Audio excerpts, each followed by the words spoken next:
up, the Comic Coalition here for another video for you guys today, and we are coming off of the biggest streaming weekend of all time.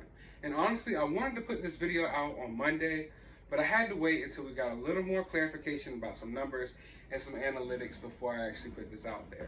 Now, of course, it's kind of cliche, Marvel versus DC. It's a rivalry that's gone on since the beginning of time.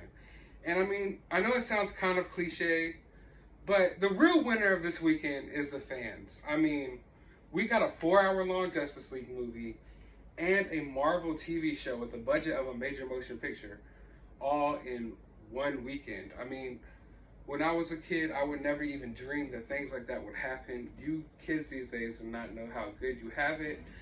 And I mean, it's just crazy that we have things like this, you know? But of course, naturally, we have to pit the two against each other. It's not something that just the fans do. I mean, Marvel and DC, they go back and forth. I mean, we have Marvel hearing about Batman v Superman, and they had to go ahead and greenlight Civil War and try to, get out there ahead, get a head start on the race. As soon as DC announced that they were going to do a multiverse with the Flashpoint movie, we have Marvel going ahead and getting ahead of them and saying they're introducing their multiverse in Doctor Strange and the new Spider-Man movie. So it's not just the fans that make these comparisons and make the competition between the two, although the fans are definitely the fuel to the fire. So naturally, a lot of us are asking, what really won the weekend? Was it the Falcon and Winter Soldier, or was it Zack Snyder's Justice League? And I gotta admit, if you're just sitting down and you're just taking a look at social media, or at least from my standpoint, it looks like there's a lot more chatter going on around Zack Snyder's Justice League. Looks like there was a little bit more hype going on online and things like that.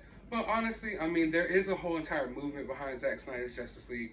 We have 4 years of hype surrounding it. It's some of, the biggest superheroes in the world, as opposed to this Falcon and Winter Soldier show that most of us didn't know was going to happen, a couple of years back. And it's lesser known characters. But I gotta admit, when I'm looking online specifically, it looks to me like there's more hype generated around Zack Snyder's Justice League. And that's just, from my honest observation. But as the weekend passes, and these companies start coming out with press releases after the movie, it starts to tilt the other way. It starts tilting towards the Falcon and Winter Soldier winning the weekend, simply because, I mean, the press releases surrounding the Falcon and Winter Soldier were all positive after the show. Came out and said it was Disney Plus's biggest streaming premiere yet, which I know you might think that it's not saying much, thinking that, Disney Plus hasn't been around that long. But the Falcon and Winter Soldier premiere did better than Mandalorian Season 1, Mandalorian Season 2, and WandaVision. So although there wasn't a lot of theories and a lot of chatter, and talk going on online, it actually did better than all of those shows. I'm thinking maybe because it's more of a grounded show. This Falcon and Winter Soldier was something like your crazy uncle who hates comic book movies. He doesn't want to see comic book movies. Like, he'll sit down and watch the Falcon and Winter Soldier. It has that kind of vibe to it. And I think it appealed to a bigger general audience, and that's maybe why it got more streaming, more streams than The Mandalorian and WandaVision. Now, as opposed to all the positive press going on surrounding the Falcon and Winter Soldier, WB comes out. And instead of being positive, at a time when Zack Snyder fans should be rejoicing, should be celebrating, a lot of them are looking forward to the future of the Snyderverse, WB comes out and just shoots all of that down. Just in your face, no positivity, nothing. Just comes right out, hey, I know you guys, I'm glad you enjoyed the movie, that we are not going further with any more Zack Snyder Justice League movies. We're going in a totally different direction. You can go ahead and stop asking about the Ayer cut as well. We're not interested in doing any of that. This was, like we said before, a cul-de-sac, and this is leading nowhere. There will be no sequels or none of that. And it's just like, it dealt a major blow to the fan base, Zack Snyder's fan base, and to DC fandom, I guess, in general. Like, it just shot down all the hopes and dreams like that. Whereas we have Disney coming out and just, adding to the positivity, adding to the hype surrounding their product. We have WB coming out and just totally crapping on it. And that leads you to believe that maybe it didn't perform as well as a lot of people may think. Because honestly, these companies love money. And if their product performs in a certain way, they're not going to come out 2 days later and totally crap on it. They will leave the opportunity or, you know, doors open just in case they want to explore, you know, continue with that story later on. They wouldn't come out and put this type of, you know, negative press out there. So, I mean, it's looking kind of ugly for Zack Snyder's Snyderverse. And if that's not enough, Ann Sarnoff comes out and, and delivers the final blow. She comes out and calls out all the toxicity within Zack Snyder's fan base. Now, Zack Snyder himself, some of you watching this video, and most of his fans will say that Zack Snyder's fan base isn't toxic.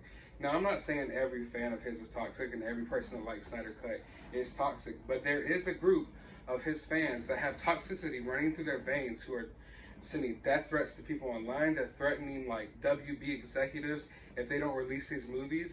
And she called all of that out. And honestly, those people are the people who you can thank for the Restore the Snyderverse not happening. Those are the toxic fans that a lot of us have been talking about for years. And the positive fans, I guess, in the Zack Snyder's fan base refused to call out that toxicity. And I guess, you know, contributed to it in a way.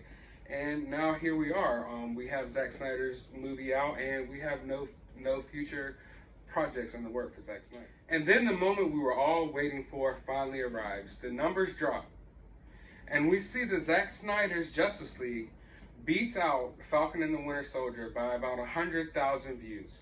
I believe Zack Snyder's Justice League got 1.8 million streams, and the Falcon and Winter Soldier pulled in 1.7 million streams.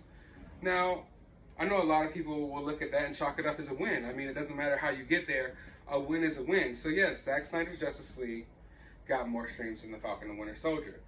But I mean, when you really take a step back, and you don't even have to step that far back, when you really just be honest with yourself, you have to realize, I mean, we have Zack Snyder's Justice League, a 4-hour-long movie with the biggest comic book characters in history. We have Batman, Superman, Wonder Woman, The Flash, Cyborg, Aquaman. We got Darkseid in there. We got Martian Manhunter coming up. We got a whole fan base that's surrounding it, this fan movement.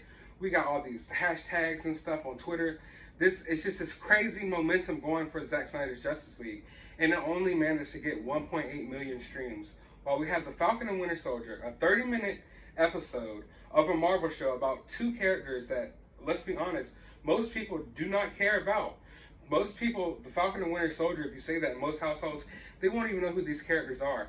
Yet, they managed to almost get more streams than the freaking Justice League. The Justice League, biggest superhero team up of all time, only gets 100,000 more views than the Falcon and Winter Soldier. These sideline, nobody characters, you know? Do you really chalk that up as a win? Obviously, WB didn't chalk it up as a win, because they came out and instead of telling you the positive numbers surrounding their product, they came out and let you know there will be no future products related to this. But not only that, when you take a look at Wonder Woman 84 streams, 2.2 million streams as compared to Zack Snyder's 1.8 million. So here we have a standalone Wonder Woman film, a standalone superhero film, pulling in significantly more streams than a superhero team-up film. Now that tells you right there that there's something wrong. You know, you're going to want to move in a new direction when a character that's actually in your superhero team-up film gets more views on her standalone film. That's a problem, and I'm sure the heads of WB realize that as well.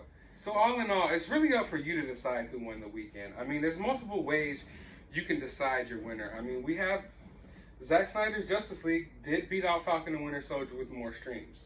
But if you apply a little common sense there, you can maybe not chalk that up as a win, but if you're just going straight numbers, that's a win. We have Falcon and Winter Soldier has plenty of more weekends to win. This is just the premiere episode. So we have 7 more weeks of Falcon and Winter Soldier. So we have 7 more weeks of hype that's going to generate around that. So to say that Falcon and Winter Soldier lost, I mean, you're not really comparing the whole entire product. But, I mean, in my eyes, I would say just for this weekend, if we're just talking this weekend in general, I will say that Zack Snyder's Justice League won the weekend, simply because I've had more fun talking about that than the Winter Soldier and Falcon and the Winter Soldier. And I mean, that's not because of the product. that's just because of all of the hype and the the controversy surrounding it, you know. So I think there's been a lot of people have had a lot of fun online, including myself, just talking about it, breaking it down, getting in little debates and arguments here and there. Whereas there hasn't been a lot of chatter around the Falcon and Winter Soldier, not a lot of theories bouncing around, not a lot of talk about. But I mean, this is a 30-minute episode, you know, first episode of a series, as opposed to a 4-hour movie, 4 years in the making, with all type of controversy and problems behind it. Of course, you know, you're going to tilt that way when it comes to, you know, at least conversation. So even with all of my feelings about the Snyderverse, even with all of my issues with Zack Snyder's DC movies, I will personally say that the Zack Snyder's Justice League won the weekend, simply because like it was more fun to talk about. It was a bigger product. There was more hype generated around it, and I mean, like it really honestly boils down to what made people sit down and think more. What made people sit down, and, you know, and stir the conversation more as far as like, you know, the comic book and nerd community. And so I had a lot of fun over the weekend talking about Zack Snyder's Justice League, dissing some moments, liking some moments, getting into debates and arguments. But I want to know from you, who do you think won the weekend? Let me know down in the comments below. But be sure to hit that thumbs up button. Be sure to hit that subscribe button. And as always, you have a good day, YouTube.